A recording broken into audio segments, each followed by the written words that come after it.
I'm here in my older brother's house. He's a lovely stone cottage here in the centre of Limerick City. Gerard is a head of the musical instrument making department at the Limerick School of Music. And I know there's at least, hopefully, a harpist who will see this, Lisa Kenny, who I'm interviewing in Castlebar at a performance there at the end of the month. Plays wonderful harp. I heard her live there recently. So here is some information for the harpist and for Lisa if she's going to be listening.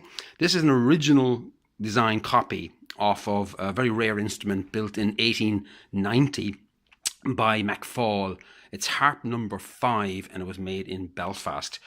The wood, as you can see, there's a couple of wood types in it. It's Irish walnut and it's got a spruce soundboard.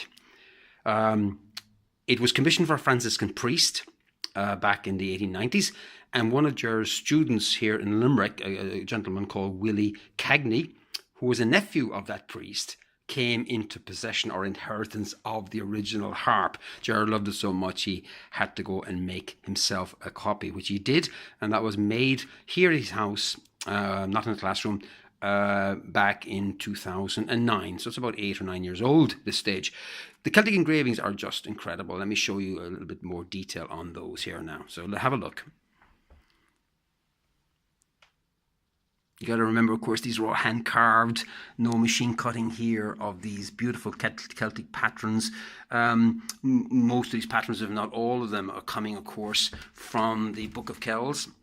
And you see the detail there. This is all inlaid into the wood.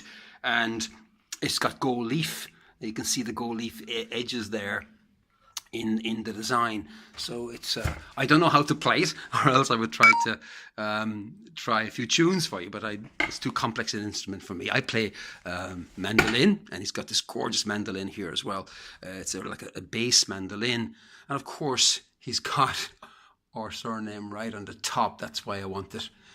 Someday I'll get at least a chance to play it or borrow it from him. He makes guitars.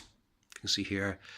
Ukulele, of course, is becoming a very popular instrument, and Limerick is about to have, I'm going to be setting up a trial run for a ukulele orchestra actually here in Limerick. Of course, the violins are very popular in his class.